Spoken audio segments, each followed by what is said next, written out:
Hello नमस्कार साथियों, स्वागत है आप सभी का शालू आर्ट क्लास में। तो अगले जो है दमदार बहुत ही महत्वपूर्ण चुनिंदा प्रश्नों की ओर हम आगे बढ़ेंगे। और जो है यहाँ पे जो लोग चैनल को पहली बार देख रहे हों, सब्सक्राइब करके बेल आइकन दबा लें और जो है लाइक शेयर कमेंट करना बिल्कुल ना भूलें। चलिए, बाबर को किस पद्य शैली का जन्मदाता माना जाता है? तो ऑप्शन नंबर ए शायरी, ऑप्शन नंबर बी मुबैयान, option number C Din Panah और ऑप्शन नंबर डी इनमें से कोई नहीं। तो ऑप्शन नंबर बी सही हो जाएगा, मुबैयान। और यहाँ पे देखिए इसकी कुछ डिटेल दी गई है जिसे आप अच्छे से पढ़ सकते हैं। अगला प्रश्न है, तुजुके बाबरी के लेखक कौन है? तो option number A Shah Mohammad, option number B Babur, option number C Abul Fazal, option number D Gulbadan Begum. तो यहाँ पे ऑप्शन नंबर बी सही हो जाएगा, बाबर।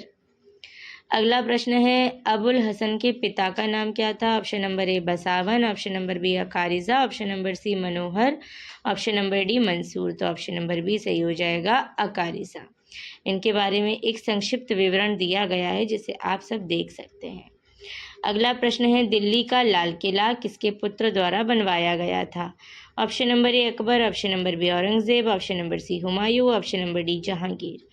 तो यहाँ पे ऑप्शन नंबर डी सही हो जाएगा, जहांगीर। इनके बारे में भी काफ़ी अच्छा सा विवरण दिया गया है जिसे आप सब देख सकते हैं। चलिए, नेक्स्ट क्वेश्चन है, जहांगीर के बेटे ने कौन सा किला बनवाया? Option number A Lal Qila, option number B Dilwara का किला, ऑप्शन नंबर सी इंदौर का किला, ऑप्शन नंबर डी इनमें से कोई नहीं। ऑप्शन नंबर ए सही हो जाएगा, लाल किला।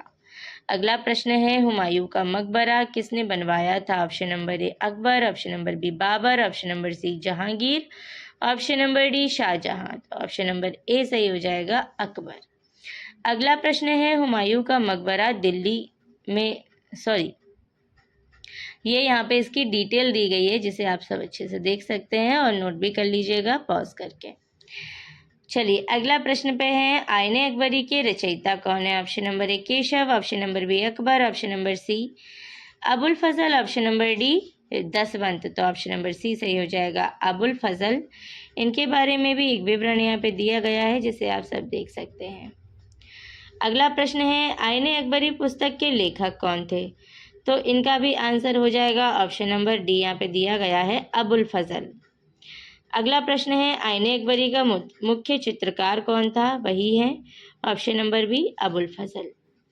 चलिए, अगला प्रश्न है, तारीख अल्फी क्या है? ऑप्शन नंबर ए मुगल इतिहास, ऑप्शन नंबर बी ईरान का इतिहास, ऑप्शन नंबर सी दुनिया का इतिहास, ऑप्शन नंबर डी कश्मीर का इतिहास। तो ऑप्शन नंबर बी सही हो जाएगा, ईरान का इतिहास। इसके बारे में देखिए एक संक्षिप्त विवरण दिया गया है। चलिए आगे बढ़ते हैं। अगला प्रश्न है, अकबर ने किस राज्य पर अपनी विजय के स्मारक के रूप में बुलंद दरवाज़ा बनवाया था? Option number A Gujarat, option number B Bengal, option number C Orissa, option number D Delhi.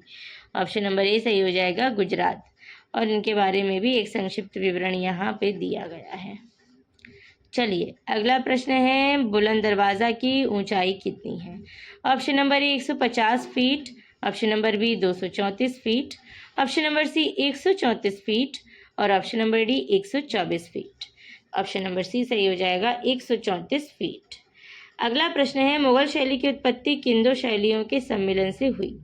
Option number ए बंगाल की पहाड़ी, ऑप्शन नंबर बी कांगड़ा एवं Deccani, option number C Rajasthani एवं ईरानी, ऑप्शन नंबर डी ईरानी एवं बंगाली। ऑप्शन नंबर सी सही हो जाएगा, राजस्थानी एवं ईरानी। तो यहाँ पे इनके बारे में भी एक संक्षिप्त विवरण दिया गया है जिसे आप सब देख सकते हैं। चलिए, अगला प्रश्न है, ईरान की राजस्थानी शैली के समन्वय से विकसित चित्र शैली का नाम है? ऑप्शन नंबर ए पाल शैली, ऑप्शन नंबर बी मुगल शैली, ऑप्शन नंबर सी राजस्थानी शैली, ऑप्शन नंबर डी बसोहली शैली। तो ऑप्शन नंबर बी सही हो जाएगा, मुगल शैली। अगला प्रश्न है, किन दो शैलियों के समन्वय से मुगल कला आरंभ हुई? तो ऑप्शन नंबर ए हिंदू और ईरानी, ऑप्शन नंबर बी मुस्लिम और चीनी, ऑप्शन नंबर सी फारसी और हिंदू, ऑप्शन नंबर डी इनमें से कोई नहीं।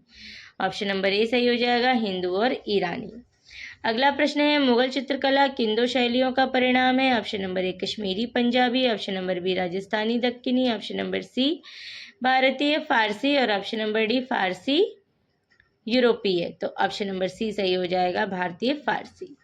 अगला प्रश्न है, मुगल चित्रकला दो शैलियों के मिश्रण से बनी। Option number A Rajasthani Deccani, option number B Kashmiri Punjabi, option number C Jain Pal, option number D भारतीय पर्शियन। तो ऑप्शन नंबर डी सही हो जाएगा, भारतीय पर्शियन। अगला प्रश्न है, गोवर्धन पर्वत को उठाए हुए कृष्ण एक मुगल लघु चित्र है, एक पांडुलिपि का जिसका नाम है। Option number A Shiv Puran, option number B Vishnu Puran, option number C Harivansh Puran, option number D Bhagwat Puran. Option number C सही हो जाएगा, यहाँ पे हरिवंश पुराण। चलिए अगला प्रश्न है, मुगल लघु चित्रकला शैली का विकास हुआ। ऑप्शन नंबर ए 15वीं से 19वीं शताब्दी के शुरू तक, ऑप्शन नंबर बी 14वीं से 17वीं शताब्दी के अंत तक, ऑप्शन नंबर सी 16वीं से मध्य 19वीं शताब्दी तक, और ऑप्शन नंबर डी 15वीं से 18वीं शताब्दी अंत तक। तो ऑप्शन नंबर सी सही हो जाएगा, 16वीं से मध्य 19वीं शताब्दी तक।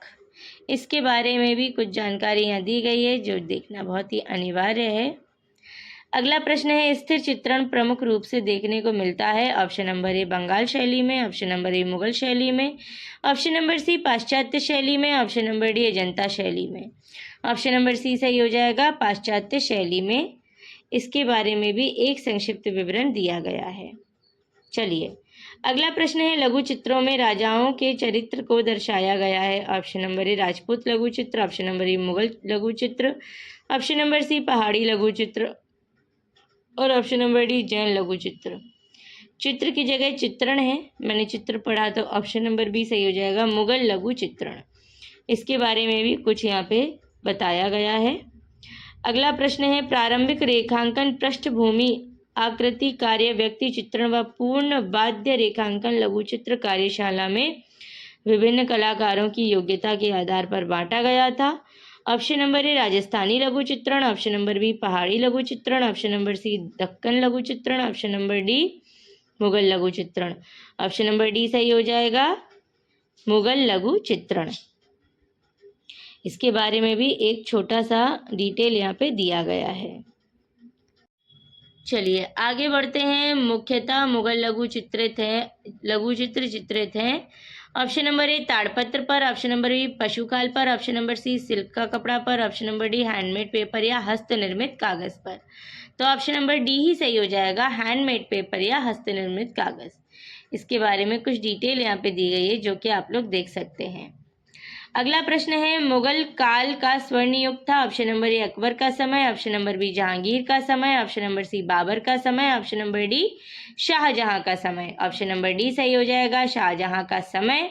और इसके बारे में काफ़ी लंबा चौड़ा विवरण यहाँ पे दिया गया है जो कि मैं आपको धीरे धीरे से दिखा देती हूँ, बाकी आप लोग थोड़ा सा पॉज करके देख सकते हैं, बाद में नोट भी कर लीजिएगा।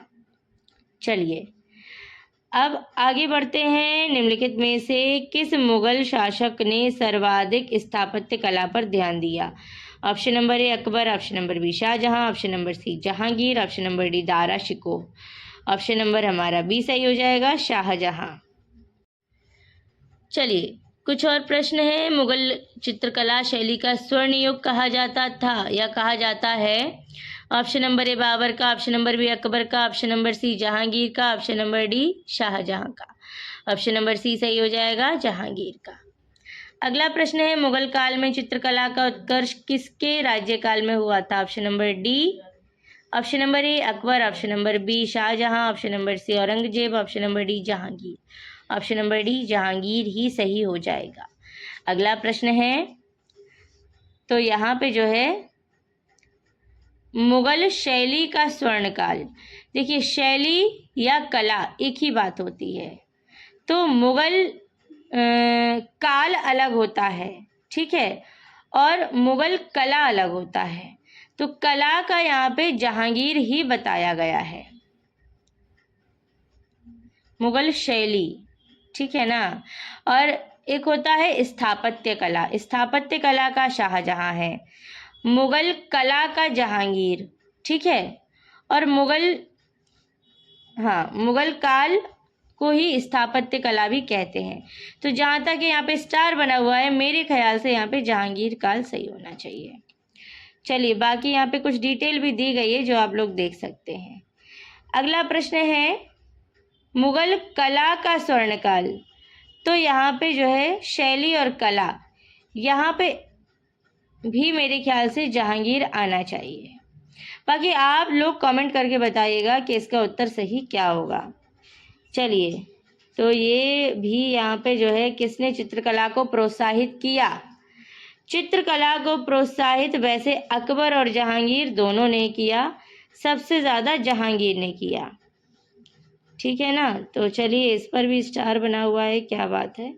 चलिए, इसके बारे में देखिए काफ़ी अच्छे से डिटेल यहाँ पे दी गई है, तो आप लोग देख सकते हैं। थोड़ी सी ऊपर भी है, मैं दिखा देती हूँ, बाकी आप लोग अपना पॉज कर करके देखिएगा, आराम से नोट करिएगा।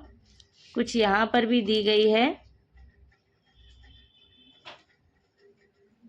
ये देखिए काफ़ी लंबा चौड़ा विवरण है। इसका आंसर ये लोग नहीं प्राप्त कर पाए तो डिटेल दे दी है कि खुद ही ढूंढ लीजिएगा। क्या बात है। चलिए साथियों, फिर अभी के लिए इतने ही प्रश्न मैं आप लोगों को बताना चाहूँगी। इतने रिवाइज करिए, बाकी मैं अगले लेकर आऊँगी। लाइव क्लास ज्वाइन करना ना भूलिएगा। 8:30 से 8:30 के बीच रात में मैं आती हूँ। चलिए फिर साथियों, अभी के लिए धन्यवाद। Take care and bye bye.